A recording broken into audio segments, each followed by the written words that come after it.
ครับวันนี้เรามาศึกษาภาษาละนากันต่อนะครับด้วยการอ่านจากภาษา แรกเริ่มเดิมทีของภาษาละนานะครับก็คืออ่านที่เปิ้นเป็นลักษิลาจารึกที่สลักไว้เมื่ออันปี2091นะครับจุลศักราช910นะครับวัดจางกำเมืองน่านนะครับ ครับปะพบภาษาละนาเป็นครั้งแรกนะครับมันมีอันอย่างที่มันเลิกเด็กไปกว่านี้แล้วนะครับไม่มาก็นึกท่านต้องรับตานึกก้อยแล้วครับไม่มา2091เนี่ยมันห่างจากอันปีอันศตวรรษที่18เท่าใดนะครับเห็นไหมศตวรรษที่18น่ะเห็นไหมก็พญามังลายกับพญารามพญางำเมืองนะพวกมันตีเมืองละปูนเนี่ยมาแตกเรียบร้อยเลยมาก็กว่าจะมาเป็นภาษาไปปะภาษามอญ อักษรมอญที่ละปูนนะครับกว่าจะมาเป็นภาษาละนาได้แล้วโอ้โหเมื่อ2091นะเห็นไหม เห็นไหมก็มันเป็นไปอย่างพวกเล่ามาหลายเตื้อแล้วนะครับเห็นไหมท่านก็ไปค้นเอาเรื่องเก่าๆนะครับแล้วก็ว่ามันเกิดมาอย่างไรนะครับเห็นไหมกว่าจะมาปะ เป็นครั้งแรกนะมาที่อันลักษิลาจารึกของเมืองน่านไหนมาวันนี้จะมาเธออ่านถึงบรรทัดที่เก้านะครับบรรทัดที่เก้าของหน้าที่2นะครับเห็นไหมครับเอาไปก่อนแล้วครับครับอ่านภาษาละนาเมืองน่านมันเป็นอย่างนี้นะเห็นไหมเพิ่นเขียนอย่างนี้นะเห็นไหมเป็นเก้าเง่าของภาษาละนาแรกเริ่มเดิมทีเลยนะครับเห็นไหมตั้งเก้าที่จะเป็นภาษาละนาเนี่ยมันเป็นอย่างนี้ไหมพระญาปะละพญาพลอันเตปะอันไก่ก็ได้นะครับไก่เสวยนักสัตว์ลึกปึกเห็นไหมพ่ำได้วันเมืองเมืองไกลยามนะเมืองพ่ำวันเมืองนะเมืองไกลยามนี่ก็คือมันไกลก็เอาไปเปรียบเทียบกันนะเห็นไหมครับรุ่นนี้มันก็ยังว่ามันเป็นยุคแรกของภาษาละนาเนี่ยเป็นยุคที่มันสร้าง เริ่มสร้างมันก็ยังผสมบูรณ์เตื้อนะครับเห็นมันผสมบูรณ์เตื้อ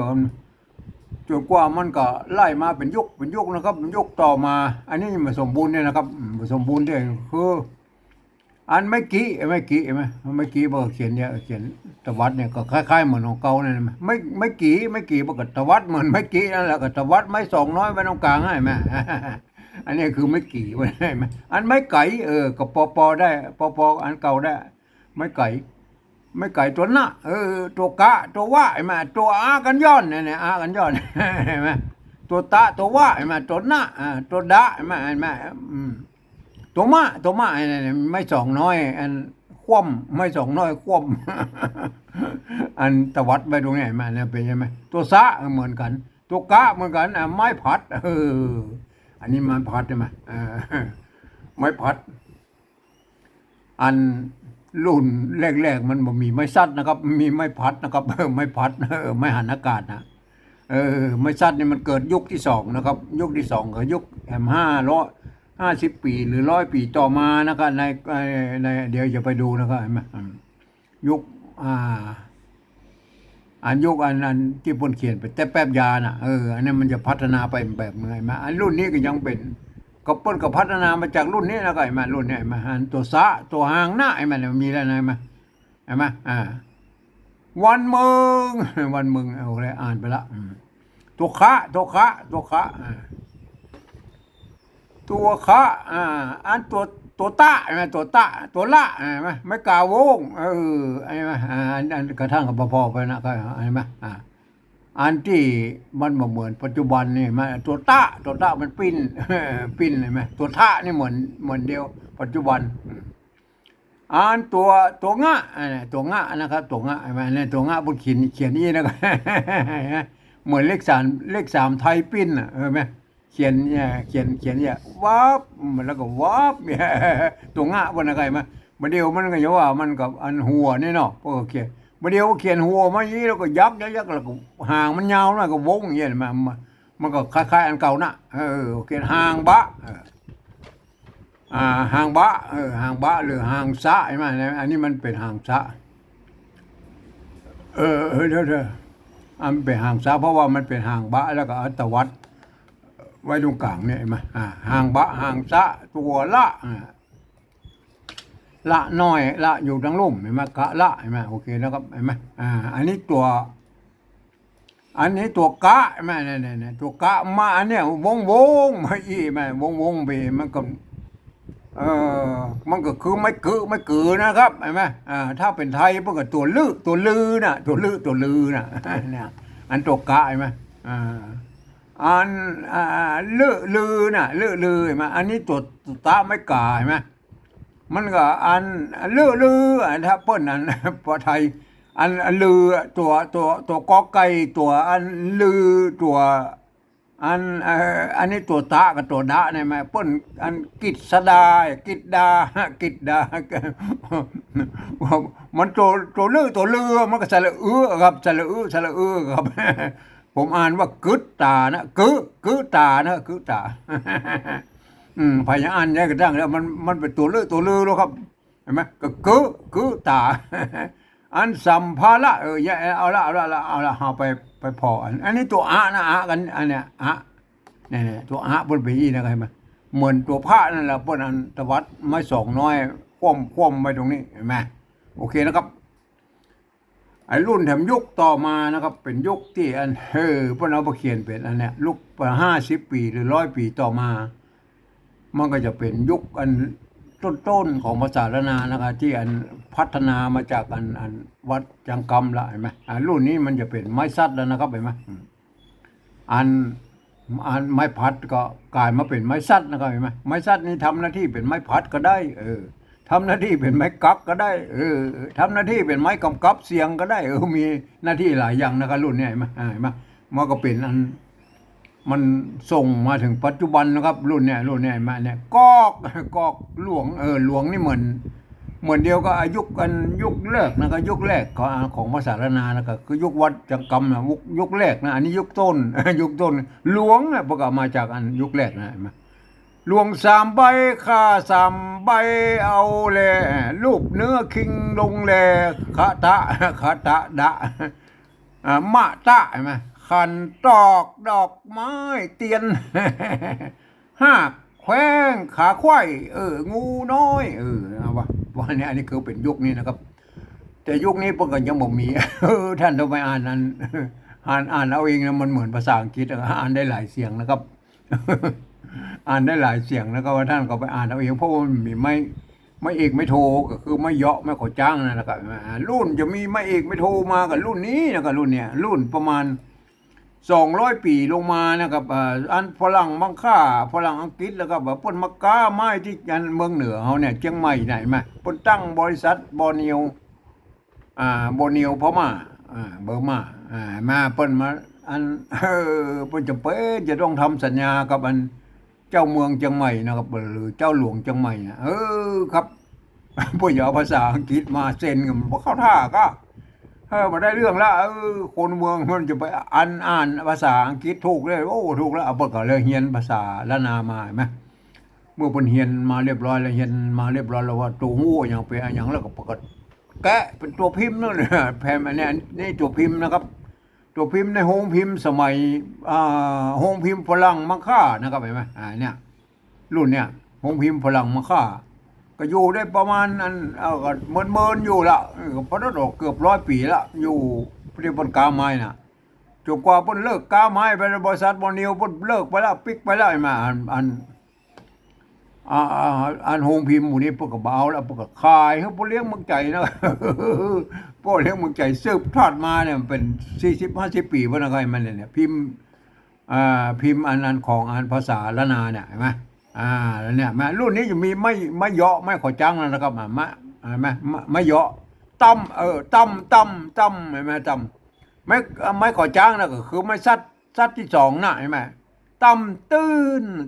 เห็นไหมไม่ซัดนั่นแหละมันเป็นซัดที่2ซัดที่2อย่างได้แล้วครับเห็นไหมเห็นไหมอย่างนี้มันเป็นไม้พัดเห็นไหม อ่าอ่าอันนี้ปั่นแล้วก็ปั่นปัญญาปัญญาปัญญาแล้วก็ปัญญาเอาละปัญญาไม้ซัดที่สองเนาะเอาไปดูเราไม้ซัดที่สองมันเป็นอะไรเห็นไหมมันเป็นนี่นะไม้ซัดที่สองนะเห็นไหมเนี่ยนั่งตั้งเห็นไหมนั่งไม่เยาะนะครับตั้งเห็นไหมไม้ซัดแรกนี่มันจะเป็นไม้พัดเห็นไหมอันไม้ซัดที่สองมันจะเป็นไม้อันไม้โทรุ่นนี้อันไม้ขอจ้างอันรุ่นนี้ยังไม่มีอันหัวด้วยนะครับเห็นไหมมันจะมีหัวมารุ่นเป้รุ่นอัน500 ปี2,500ลงมานะครับเนี่ยยุคปัจจุบันเนี่ยเมื่อมีสมุดเขียนมาเรียบร้อยแล้วก็เริ่มมีสมุดมาแล้วนะครับในยุคนั้นไหนไหมเริ่มมีสมุดมาก็ก่อนนั้นยุคนั้นนะครับ ก่อนยุคนั้นน่ะเมื่อผมได้น้อยนะอันเมื่อประมาณปี501 502เนี่ยโอ้อันสมุดมันยังไม่ค่อยมาเดือนอะไรมาวันผมเขียนอันก็ไก่ขอไข่เนี่ยจ้ากันนั่นเนี่ยเฮียนก็ไก่ขอไข่นี่ในกระดานชนวนนะครับ กระดานชนวนเฮียนก็ไก่เขียนแล้วก็ลบเขียนแล้วก็ลบไปมั้ยบ่มีครับบ่มีสมุดเสมอนะครับเห็นมั้ยมันมีสมุดมาเมื่ออันประมาณเข้าป .1 นะประมาณ7 ขวบมา6 ขวบ7 ขวบเนี่ยเริ่มมีแล้วนะก็เริ่มมีอะไรมามั้ยเริ่มมีมาละประมาณ6 ขวบ7 ขวบประมาณอัน250304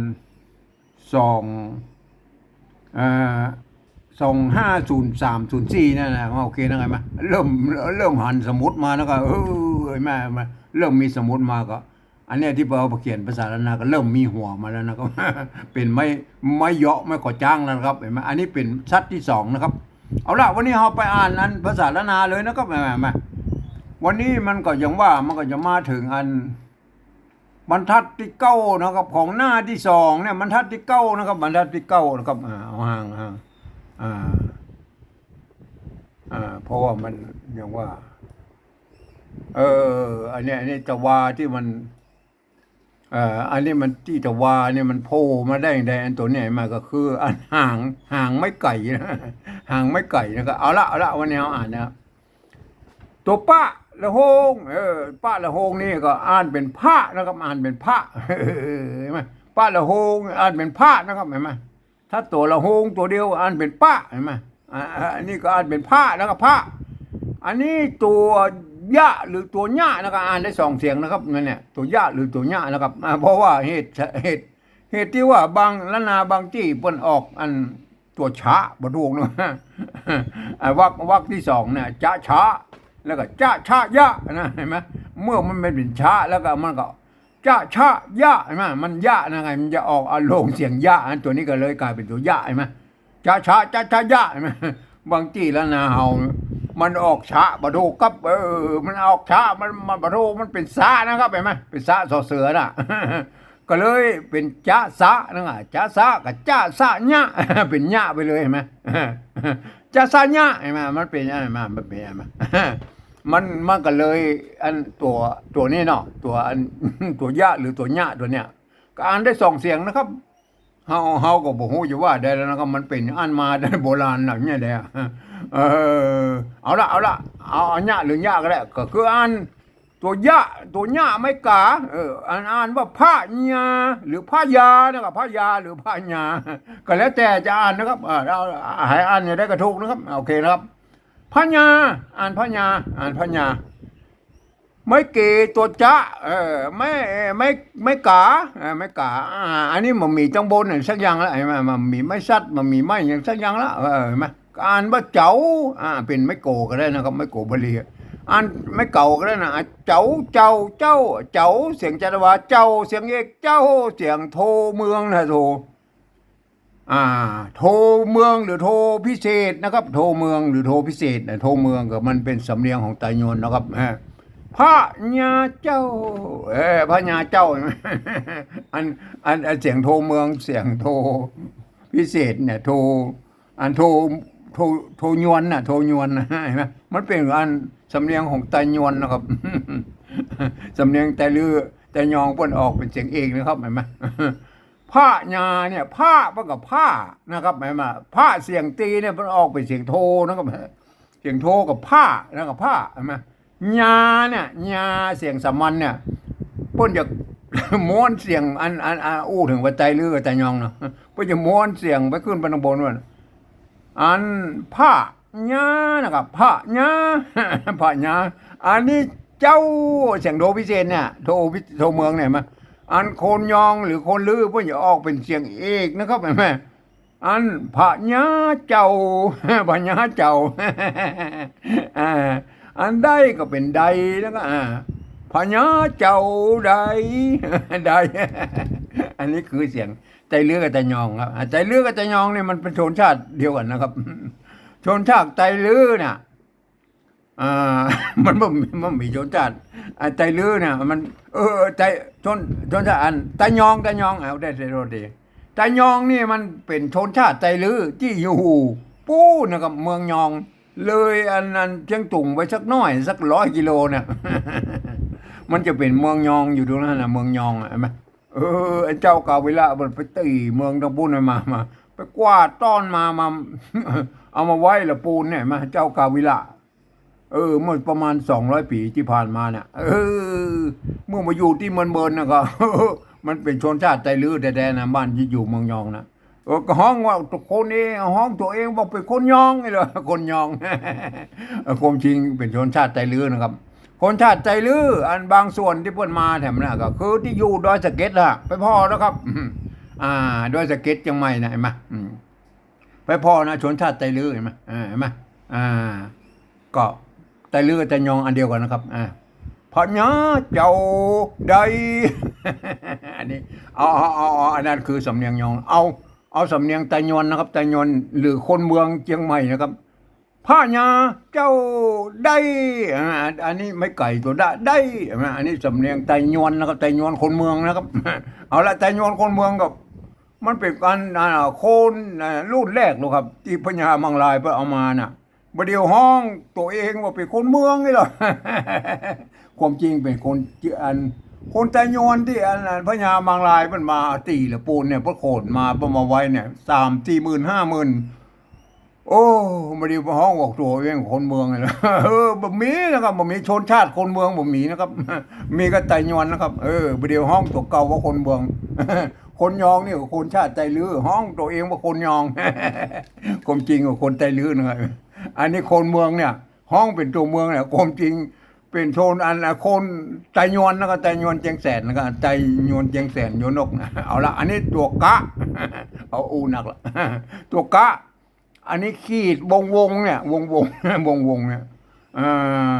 มันเป็นไม่กือนะครับ ไม่กือบางทีมันเป็นอัน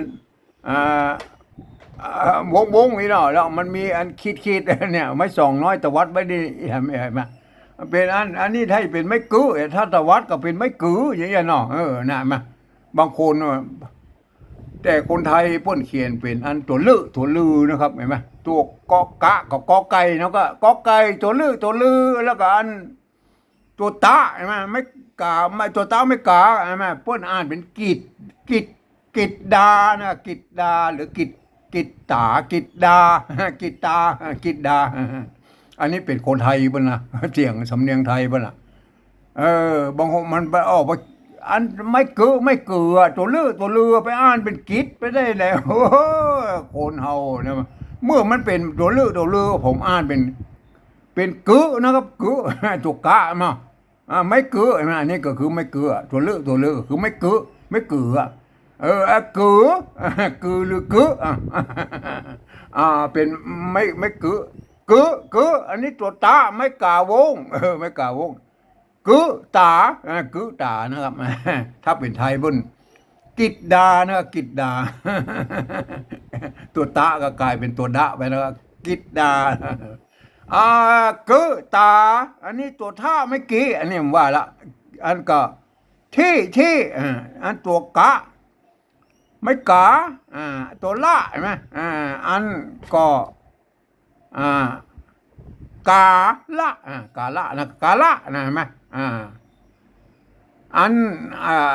กาละก็คืออันถ้าบเดียวเนี่ยก็อ่านว่าเป็นที่การนะครับที่การ เนี่ยที่การเห็นไหมที่การ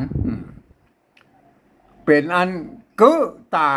ที่กาละนะครับที่กาละเอาละต่อไปที่กาละนะครับต่อไปอันนี้เห็นตัวตะนะเนาะ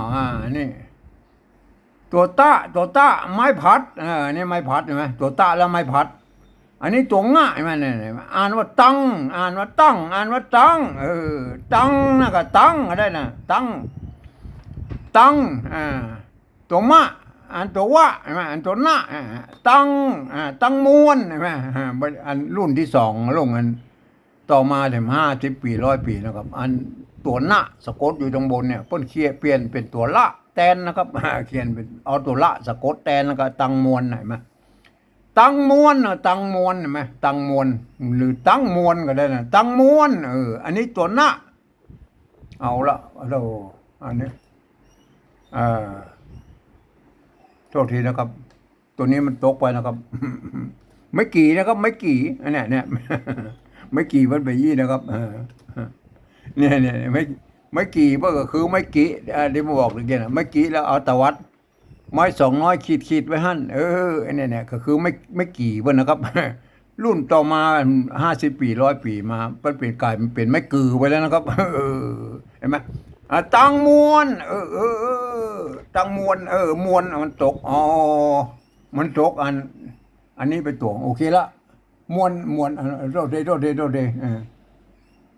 เอาละใส่นึงโอ้โทษทีแล้วก็โทษทีตะกี้มันตกไปตังมวนนี้นะกันนี้อันนี้ตังมวนนี้เอาละอันนี้ตังมวนนี้ไม่ไก่ตัวซะเห็นไหมอันใส่ไส้ใส่ตังมวนนี้ไส้เห็นไหมถ้าเป็นไทยเป็นไส้นะครับไส้ตังมวนนี้ไส้ตังมวนนี้ไส้เอาละมันเป็นไส้นะครับเป็นไส้ตังมวนนี้ไส้อันผ้านะครับอันนี้ตัวป้าละหงผ้าอันนี้ตัวตะตัวก้าเห็นไหมผ้าตะก้าผ้าตะก้าก็อันก็คือถ้าบนไทยบนแปลงเป็นท่านะครับผ้าท่าผ้าตะก้าท่าผ้าตะกอนะครับกอแม่เนี่ยกอกะให้หรือกอให้เนี่ยเห็นไหมมันเป็นยังไงกเห็นไหมกอหรือกะก็ได้นะก็เห็นไหมเนี่ยอันนี้กอนะกอให้ก็ไม่ไก่ตัวให้ผ้าตะกะให้ตัวจะไม่กำให้จำให้จำโอเคนะครับเอาละเอาไปแปลก็แล้วเอาละโทษทีนะมันตะกี้มันเลื่อนไปแล้วก็จะเลื่อนอันนี้น้อยเนาะ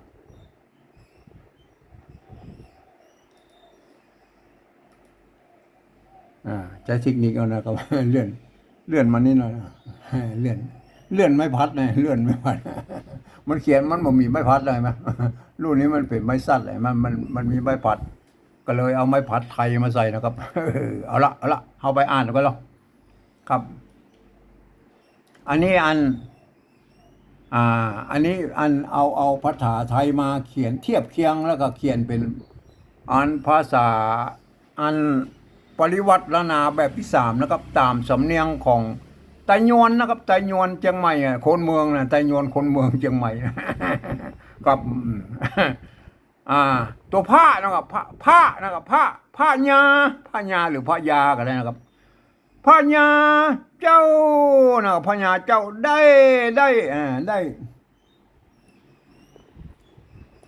้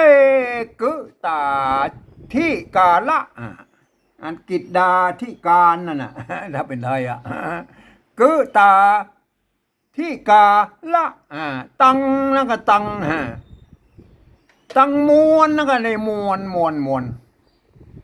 ตั้งมวลนี้นะครับมวลอันนี้ตกผมละตั้งมวลโทษทีนะครับ